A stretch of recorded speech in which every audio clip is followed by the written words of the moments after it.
أعوذ بالله من الشيطان الرجيم. بسم الله الرحمن الرحيم. الحمد لله رب العالمين والعاقبة للمتقين، والصلاة والسلام على نبينا محمد وعلى آله وصحابته ومن اتبعهم بإحسان إلى يوم الدين.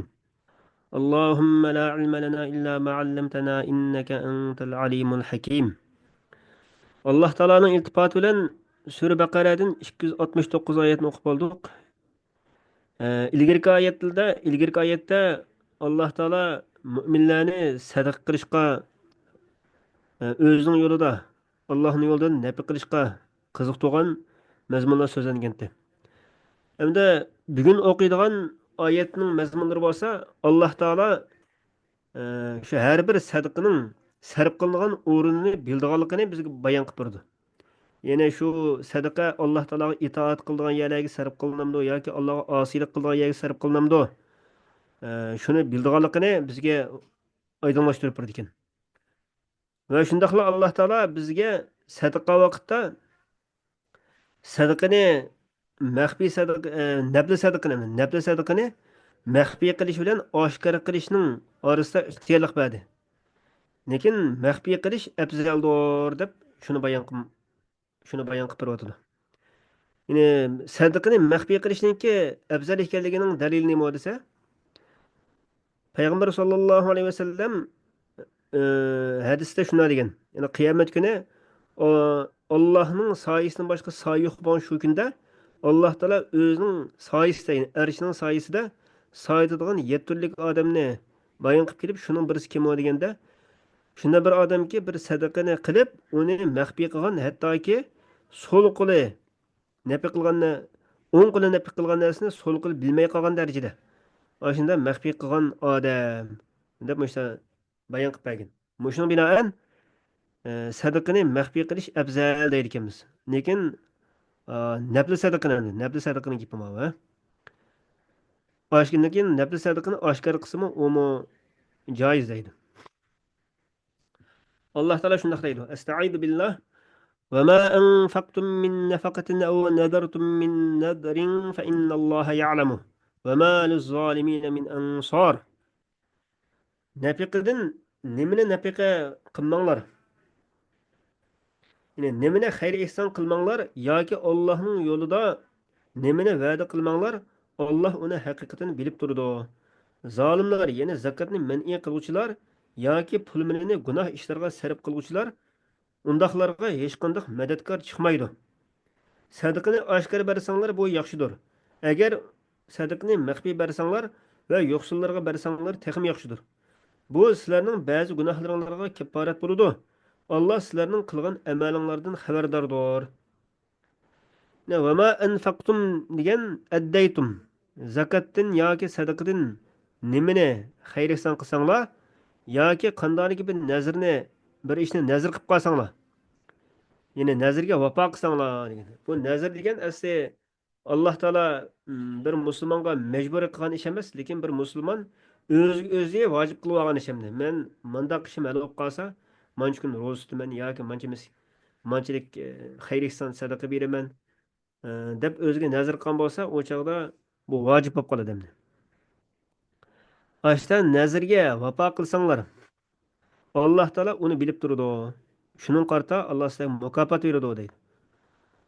Qilgan yaxshilik hargiz yada qolmaydi degan gap shu. Va malil zolimin. Endi zolimlar uchun zolim degan bu om o'qim endi.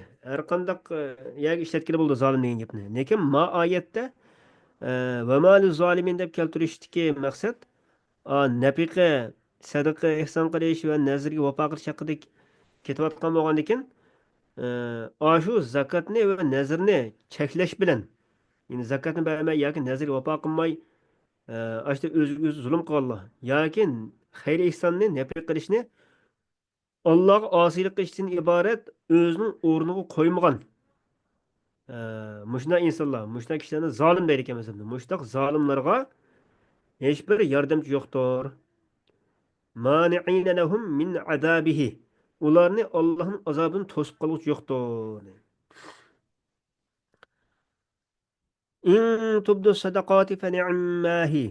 Agar oshkor qilsanglar sadaqalarni, ya'ni nafl sadaqalarni oshkora bersanglar, u nihoyat yaxshidir. Ni'ma shay'an ibda'uha. Uni oshkorlash u nihoyat yaxshi ish. Oshkor qilsin mayli endi. Boshqalarni rag'batlantirish, boshqalarni shuni sadaqa qilishga oldiraydigan qilish uchun oshkora bersa, u yaxshi ish. Agar maxfiy qilib qolsanglar, shu nafl sadaqani maxfiy bersanglar va uni faqir miskinlarga bersanglar, u sizlar uchun yaxshidir. Uni oshkor qilgandan va uni boylarga bergandan mo bakrak yaxshidir deydi. Ham yerda uni boylarga bergandan bakrak yaxshi deb tafsir qilishda, ammo nafl sadaqani boylarga bersam bo'ladi degan bir ma'no chiqadi ma'noda. Nafl sadaqani. Lekin farz zakot farz sadaqa zakotlarga kelgan vaqtda uni oshkor qilish afzal deydi. Yeni kelib o farz sadaqani boylarga bersa bo'lmaydi. Alloh taolo belgilab bergan o'rinlarga shu o'rinlarga berish kerak. Ama farz sadaqani yo'q, nafl sadaqani farz sadaqani farzning gibi ekan, farz sadaqani oshkor qilsa afzal dediqimdi. Nima uchun desa, uningga boshqalarning ergishib, ularning sadaqa qilgan bo'lishi uchun va u odamning tuhmat qilinib qolmasligi uchun deydi. Endi farz sadaqani oshkora maxfiy berib qolsa, ma'u sadaqasini ado qilmagan odam ekan deb tuhmatga uchrab qolishi mumkin. Yoki o'ziningki tegish joyiga bermabdi deb mana tuhmatga uchrab qolishi mumkin. Ashuna bir tuhmatga qolmasligi uchun farz sadaqani oshkora bergan afzal deymiz deydi. Va uni faqirlarga berish tayin topgandir deydi. Ya'ni farz zakotning ishida uni faqir cho'qim boylarga bersa olmaydi, cho'qim faqirlarga berish kerak demoqchi. Va yukaffiru va yukaffiru ankum min sayyiatikum. Alloh taolo sizlarning xatoliklaringizni kaforat qiladi. Alloh sizlar qilayotgan ishning hammasidan xabardordir. Yukaffiru degan ya bilan va nun bilan o'qildi deydi. Ya'ni yukaffiru, nukaffiru deb bunda o'qilgan ekan. Majzuman. Ya'ni nukaffir deb bunda o'qildi demakchi-da. Nukaffir deb o'qilgan jazmlik o'qilgan vaqtda uning omil nim bo'ldi desa, fahuva degan fahuvaning o'rniga atf qilish bilan shunga jazmlik o'qildi deb qaraymiz demoqchi ekan. Fahuva xayrul lakumniki fa va in tuxfuhadiki inning javobiti. Fahuva degan inning javobiti. Inning javobi bo'lgandan keyin u mahallan majzum deb qaraydik. Bu yerda nukaffir degan fahuvaning o'rniga atf qilingan chog'da fahuva mahallan majzum bo'lgandan keyin mana shu mahallan majzum bo'lgan joyga atf deb turib nukaffir deb o'qidik demoqchi bu yerda. Alloh taolo sizlar qilayotgan ishlardan xabardordir. Ya'ni Alloh taolo ishlarning zohirini bilgan o'xshash, botinisini ham bilib turadi. Alloh taologa hech narsa maxfiy qilmaydi. Shunga bu zakot sadaqa ishlarga yelishitishga bo'lmaydi demoqchi. Sizlar nimani maqsad qilib qanda bersanglar, Alloh taolo uni hammasini bilib turadi. Shunga Alloh taolo belgilab bergan bo'yicha ish qilinglar. Alloh va Allohning rasulining ta'limotga bo'ysuninglar demoqchi bu yerda. Xo'sh, endi valamma mana'a Rasululloh sallallohu alayhi vasallam min at-tasadduqi 'ala al-mushrikin liyuslimu. Rasululloh sallallohu alayhi vasallam mushriklarga sadaqa qilishni to'sgan chog'da ularning musulmon bo'lish uchun ular sadaqa qilishni to'sgan chog'da bu oyat nozil bo'lgan edi. Laysa alayka hudahum. Sizlarga ularni hidoyat qilish sizlarning ustingizga yuklangan emas. Ya'ni kishilarning islomga kirish uchun ularni to'g'ri yo'lga boshqa hidoyat qilish sizlarning ustingizga vazifa emas. Sizning vazifang faqatla Allohning vahiyisini yetkazib qo'yishdir. Valakinnalloha yahdi man yasha. Lekin Alloh taolo xohlagan odamni hidoyat qiladi. Ya'ni islomga kirishga hidoyat qilishni xohlagan odamni Alloh o'zi hidoyat qiladi demoqchi. Va ma tunfiqu min khayrin fali anfusikum. Yaxshilikdan, ya'ni xayrindan maqsad mol deydi. Moldan nimani nafiq qilsanglar, u o'zinglar uchundir. Chunki uning savobi shu o'zinglar bo'ladi. وما تنفقون إلا ابتغاء وجه الله. Nimeni nafaq qilsanglar, Allohning roziligini ko'zlab, Allohning savobini, dunyoning maqsad araz, mol dunyolardan iborat boshqa narsani emas, faqat Allohning savobini ko'zlab, nimeni nafaq qilsanglar va nimeni yaxshilikdan nimeni nafaq qilsanglar, u sizlarga Alloh uning mukofotini to'liq beradi.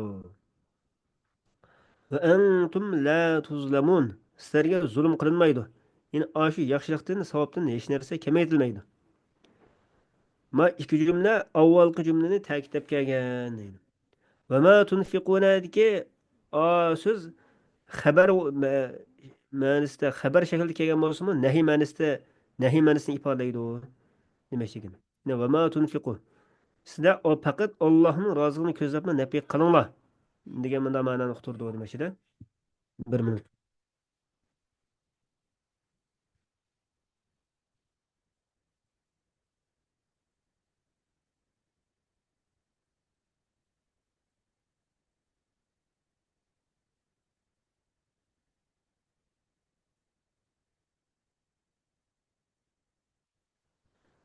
للفقراء الذين أحصروا في سبيل الله لا يستطيعون ضربا في الأرض يحسبهم الجاهل أغنياء من التعفف تعرفهم بسيماهم لا يسألون الناس إلحافا وما تنفقوا من خير فإن الله به عليم. Özünü Allah yoluna atğan, tirikçilik qilish uchun yiroq joylarga borolmaydigan yo'qsullarga xayr ehson qilinish kerak. Ahvolni uqmaganlar ularning narsa tilmaganliklariga qarab, ularni boy deb gumon qiladi. Ularning chiroyidan tuniysan. Ular kishilarga chaltishib olib tilamchilik qilmaydi. Meninglardan nimani xayr ehson qilmanglar, Alloh haqiqatan uni bilguchidir deydi. Bu oyatda haqiqiy fiqr, sadaqa ehson qilinishga loyiq fiqr degan qanday bo'ladi? Yolg'onchi fiqr qiyofati kirib olgan odam bilan haqiqiy fiqr qanday bo'ldi deganni bizga tushuntirib berdi. Lil fuqaro degan mahsub qilingan bir mubtadoning xabari. Ya'ni as-sadaqatu lahum degan bo'ldi ekan. As-sadaqat degan ashadagi bir mubtada mahsub qilingan nimachida sadaqalar fiqrlar uchundir. Fiqrlarga xosdir. U qanday fiqrlar desa, uhsiru fi sabilillah. Ular Alloh yo'lida ihsor qilingan, Alloh yo'liga o'zini otgan odamlar demoqchi. Ya'ni o'zlarini jihad qilishga otib o'tgan, Alloh yo'lida jihad qilishga otib o'tgan kishilar. Bu oyat Payg'ambar alayhissalomning davridagi ahli suffa haqida nozil bo'lgan. Mesela Ebu Hureyre radhiyallohu anhu shularning qatoridan demasin, ahli suffaning qatoridan. Ular 400 kishi bo'lib, 400 sahoba bo'lib muhojirlardan iborat bo'lgan. Ular Qur'on o'rganishga va jihad qilish uchun chiqqan qo'shinlar bilan birga jihadga chiqishga o'zini otib o'tgan shunday kishilar edi deydi. Mushunday kishilarga sadaqa ihson qilinish kerak demoqchi. Bu yerda Alloh yo'lida jihad qilishga o'zini otib o'tgan, shar'iy ilm o'rganish va ilm taqit uchun o'zini otib o'tgan ashuna kishilarga ularning o'zini qilmag'idek ahvoli yo'q holatda shu sadaqa ihson qilinsa bo'ladi demoqchi.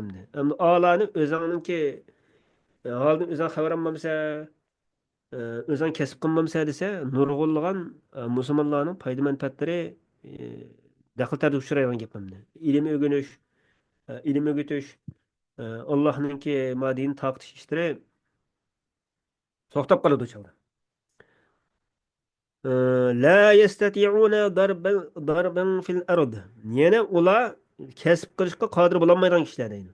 Zaminda safar qilishga qodir bo'lolmaydigan. Tijorat uchun, turmush maishatlari uchun. Ularning jihad bilan mashg'ul bo'lib qolganligi uchun deydi. Jihad bilan mashg'ul bo'lib qolganlik sababdan tijorat va turmush maishatlari maqsadida zaminda safar qilishga qodir bo'lolmaydigan kishilar. Ularni bilmagan odam, jahil odam, ularning ahvolini bilmaydigan jahil odam boy deb o'ylab qoladi. Minat ta'affuf. Ularning so'rmaganligi uchun. Yine haqiqiy fiqr degan qanday bo'ldi desam, oyat bayon qilib beryapti. Ya'ni kishilardan shu so'rab chaplashib olib, ko'zi kirib olib, bunday so'ragan odam u haqiqiy fiqr emas demoqchida bu yerda. Haqiqiy fiqr degan Başkalardan sormay özüne pak tutilgan mındaq adam demek şimdi. Özünü pak tutup yürgəndikən onun qarqı bilmi əhval bilmеген adam bu bay oxşaydı o dep oylap qalğan gep şu. Li ta'affufihim anis suali ve terkihi deydi bunu. Ta'rifuhum oylap qalsan ularni. Ularning chiroyi qarab bay dep oylap qalsın. Alametihim minat tavadu'i ve atharil cehdi.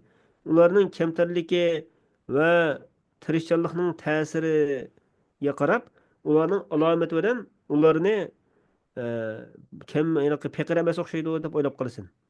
La yas'aluna an-nasa ilhafa. Ular kishilarga chaplashib so'ramaydi. Ya'ni shay'an ular kishilardan bir narsani so'ramaydi. Ya'ni fayulhifuna degan yusirruna. Ya'ni ching turib olmaydi demak. Bir narsani bir qatim so'rab, ba'zisi yana qaytib so'rab, bunda ching turib olmaydi demak. La suala lahum aslan. Yani ular asla boshqalardan mening bunda qiyinchilikim bor deb dard etmaydigan odamlar demakchi. Fala yaqa'u minhum ilhafun. Shunga ular kishilarga dard etmagan ekan, ulardan ilhah degan narsa mavjud emas. Yani ching turilish degan narsa mavjud emas demakchi. Va ma tunfiqu min khayrin fa innalloha bihi alim. Yaxshilikdan yani mol nimani moldan nimani nafiq qilsanglar, Alloh uni bilib turg'uchidir. Uning qarta sizlarga mukofot beradi. الذين ينفقون أموالهم بالليل والنهار سرا وعلانية. Yani mal dünyalarını kecha ve gündüzde mahfi ve aşkaralıkta nefi kılan kişilerge ularga Allah'ın dergahida ecri bağdır, savabı var. Ularga korkunuş yok ve ular gamkin bulmaydı. Yani kıyamet günü Allah'ın dergahida korkunuş, gam kaygı degen narsinin bizni yo'qolib ketishi uchun qanday qilish kerak ekan degan chog'da Alloh taolo bizga bayon qiladi buni. Kech kunduz mol dunyolarni bexillik qilmasdan oshkor o'yishlardan nafi qilib turganlarga Alloh taolo qiyomat kuni mushundoq mukofot berar ekan. Ma oyatdan keyingi oyatda biz berib olgan bir qancha muhim nuqtalar bor hozir.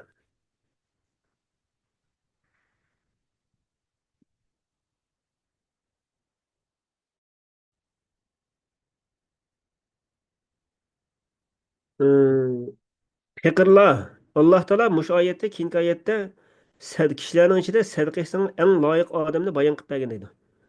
Ular fiqirlar bo'lib, fiqir degan tövəndəki 5 sifət bilan shu fiqir olur debdi. Shu 5 sifət tepilgan adam fiqir oldu. Ular sədq qilishqa, sədq ihsan qilishqa eng loyiq odamlar demək. Birinchi sifət el-ihsaru fi sabilillah. Allah yo'liga o'zini atib etgan odamlar. Ya'ni jihad qilish uchun va ilm talab qilish uchun, ilm o'rgatish uchun degandek. Mushlarga sadaqa qilsa bo'ladi.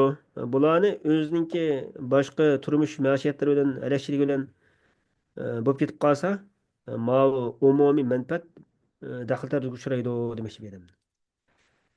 Ikkinchi sifat qaysi esa kasb qilishni ojiz kelgan odamlar. La yastati'una darban fil ard dedi. Ya'ni ular qiyri o'g'anligi, qiyrilib ketganlik sababdan yoki kasallik sababdan yoki dushmandan qo'rqadigan bir ahvol bo'lganlik sababdan boshqa yurtlarga berib tijorat qilishdan, kasb qilishdan ojiz kelgan odamlar, safar qilishdan ojiz kelgan odamlar deydi. Uchinchi sifat qaysi esa at-ta'affuf, o'zini iffatli sanash. Ya'ni o'zini pok tutish demoqchimda. Boshqalarning qo'lidagi narsani tamom qilmaydigan, o'zini nihoyatda iffatli tutadigan mushta odamlar.